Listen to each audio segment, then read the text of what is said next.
यह कहानी है अली की। अली जो आर्थिक रूप से काफ़ी असहाय था, जिसके कारण उसने 20 साल पहले ऑटो रिक्शा चलाने का फैसला किया। वह अपने कार्य से पूर्ण रूप से अवगत था, परंतु एक हादसे ने उसकी ज़िंदगी ही खत्म करके रख दी। आखिर क्या थी ये कहानी? अली पूरे दिन की मेहनत करके अपने घर की ओर निकलता है। वह अपने परिवार की पूरी जिम्मेदारी अच्छे से निभाता है। ऑटो रिक्शा पूरे दिन चलाने के बाद वह थक जाता है, लेकिन वह इसके बाद भी बेहद खुश रहता है। आज उसकी कमाई अच्छी जो हुई होती है, वह सोचता है कि घर चलते हुए वह रास्ते से कुछ खाने को ले चलेगा, ताकि उसके दोनों बच्चे और पूरे परिवार को खुशी मिले। अली अपने पूरे परिवार से बेहद प्रेम करता है। वह हर दिन अपने समय से ज़्यादा वक्त ऑटो रिक्शा चलाता है, ताकि किसी भी दिन उसके परिवार वालों को किसी के सामने हाथ न फैलाने पड़े। आज अली को बहुत फ़ोन आ रहे थे। यह सब फ़ोन उसके घर से ही आ रहे थे। अली के बच्चे उसे फ़ोन करें जल्दी आने को कहते, क्योंकि वह अपने पापा के साथ उनका जन्मदिन मनाना चाहते थे।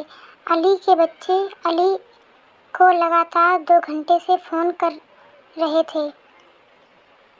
अली उन्हें हर फ़ोन पर मना कर देता था, क्योंकि वह चाहता था कि थोड़ा सा धन और कमा ले, ताकि शांति से वह अपना जन्मदिन मना सके। रात के 11 बज रहे थे। इस वक्त गांव के लोग नींद की अवस्था में होते हैं। अली को अब कोई सवारी नहीं मिल रही थी। अली ने सोचा कि अब उसे शायद अन्य ग्राहक नहीं मिलेगा। अब उसकी जेब में भी पूरे दिन के तकरीबन 1200-1300 कमाई हो चुकी थी। अब वह अपने घर की ओर निकल रहा था। उसने अपने होठों के दोनों कोनों को खींचता हुआ वह बेहद खुश था। वह रास्ते में ढाबे से कुछ खाना भी लेकर जाने का सोच रहा था। रात का वक्त होने के कारण वह अपनी तेज रफ्तार में ऑटो दौड़ा रहा था। यह रास्ता उसके घर की तरफ शॉर्टकट था। वह ऑटो को हवा से ज़्यादा बात करा रहा था। तभी अचानक से एक तेज रोशनी उसकी आंख के सामने पड़ी और वो खुद को बचाने के लिए ऑटो के हैंडल को दूसरी ओर मोड़ दिया। अंधेरा होने के कारण उसे यह मालूम ना चला कि उसका रास्ता अब बदल चुका है। वह जिस रास्ते पर अब था, वह रास्ते की एक खास बात थी।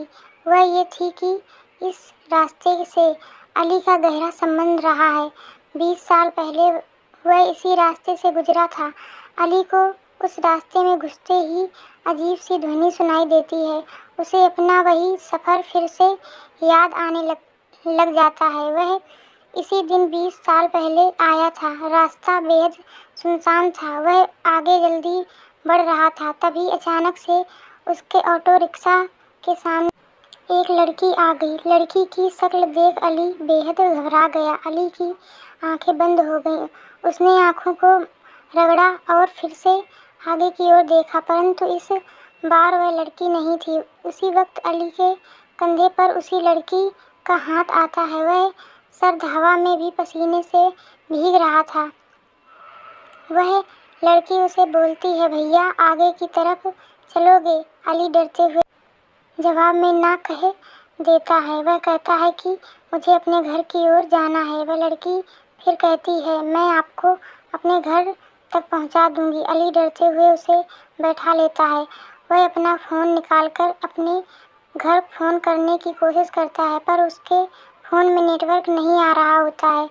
लड़की उसे कहती है, यहाँ फ़ोन नहीं चलता। अली इस वक्त हद से ज़्यादा घबरा जाता है जब उसे मालूम पड़ता है कि जो लड़की उसके ऑटो में बैठी थी उसकी तस्वीर उसके आगे बने शीशे पर नहीं दिख रही होती। अली उस लड़की को देखने के लिए पीछे मुड़कर देखता है तो उसका ऑटो से ध्यान भटक जाता है और उसका ऑटो एक विशाल वृक्ष से टकरा जाता है। इसमें अली की मौत हो जाती है। अली के घर का माहौल अब बेहद चिंतित रहता है। पूरी रात अली की कोई खबर नहीं मिली होती, फ़ोन भी नहीं लग रहा होता। अली के बच्चे और अली की पत्नी बेहद चिंतित होते हैं। तभी उसका एक पड़ोसी पास आता है और अली की पत्नी को अखबार दिखाते हुए कहता है कि क्या कल अली उस सुनसान इलाके से आ रहा था। अली की पत्नी कहती है कि उसे नहीं मालूम, लेकिन यह अली नहीं हो सकते। वो गाड़ी कभी लापरवाही से नहीं चलाते। वह इतने भरोसे से इसलिए कह पा रही थी क्योंकि अखबार में मरने वाले की फ़ोटो नहीं थी। अली के घर के सामने अचानक से पुलिस की गाड़ी पहुंचती है। सभी घबरा जाते हैं। पुलिस के हाथ में एक तस्वीर होती है। यह तस्वीर अली की लाश की होती है। पुलिस अली की पत्नी से जब पूछती है तो उसकी पत्नी कहती है, जी साहब, ये मेरे पति हैं। अली की पत्नी अली का मृत शरीर देखकर खुद को रोक नहीं पाती। उसके आंसू बहने लगते हैं। बच्चे भी बहुत ज़्यादा रो रहे होते हैं। पुलिस, देखिए, हम आपका दर्द समझते हैं। हम आपकी यहाँ सहायता करने ही आए हैं। हम आपसे कुछ सवाल पूछना चाहते हैं जिससे इस केस में थोड़ी मदद मिलेगी। अली की पत्नी मदद के लिए हामी भर देती है। पुलिस, अली ऑटो कब से चला रहा था। अली की पत्नी, जी आज से तकरीबन 20 साल हो गए। आज ही अपने जन्मदिन के दिन उन्होंने ऑटो चलाना शुरू किया था। पुलिस, अच्छा, यह ऑटो उसके खुद का है। अली की पत्नी, जी शादी के कुछ महीने बाद उन्होंने ऑटो अपने नाम पर करवा लिया था। इससे पहले ये ऑटो इनके चचा जान का था। वे ऑटो यूनियन के पूर्व प्रधान रह चुके हैं। पुलिस अली की पत्नी से पूछताछ करने के बाद पुलिस अनवर के पास पहुंचती है। अनवर पूर्व ऑटो यूनियन का प्रधान रहा है और अली का चाचा है।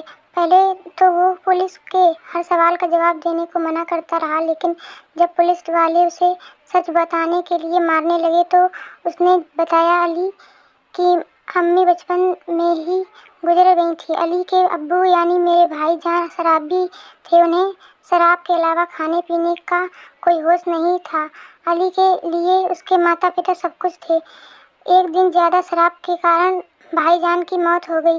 अली अकेला हो गया। गरीबी के कारण ज़्यादा पढ़ा लिखा नहीं था। वह मेरे साथ ही रहने लगा। पहले तो हमने उसे पढ़ने के लिए कहा, लेकिन उसका मन अब पढ़ने में नहीं लगता था। वो कहता था कि उसे पैसे कमाने हैं ताकि वो अपने आगे की ज़िंदगी अच्छे से बिता सके। अली के जन्मदिन के दिन ही हमने उसके लिए ऑटो लिया और उसे भेंट कर दिया। ऑटो पाकर वह बेहद खुश था। ऑटो चालक के रूप में वह उसका पहला दिन था। मैं भी उसके साथ ही गया था। यह सुनकर पुलिस वाला हैरान हो जाता है। पुलिस वाला बीच में रोकता है और पूछता है कि तुमने तो कहा था कि अली उस वक्त अकेला था। झूठ कहा था। मेरे अली का जन्मदिन था तो उसके लिए संघर्ष से एक शराब की बोतल और साथ में कुछ चखने में भुजिया ली। यह रास्ता हर वक्त सुनसान ही रहता है। उस वक्त रात के 10-15 हो रहे थे। हमारे ऑटो को एक लड़की ने रोका। वह बेहद खूबसूरत थी। देखने में छोटे कपड़े पहने हुए थी। अपने घर का जाना चाहती थी, लेकिन मैंने और अली ने काफ़ी शराब पी रखी थी। अली नशे में बेकाबू हो गया और वह उस लड़की का रेप करने लगा। वह चीख भी रही थी, लेकिन उसकी सुनने वाला वहाँ पर कोई नहीं था। यह सुनते ही पुलिस वाला आगे के केस को समझ गया। उसने उस लड़की के केस को फिर से खोला और मोहम्मद को फांसी की सज़ा मिली। अली को सज़ा तो खुद वह लड़की दे चुकी थी।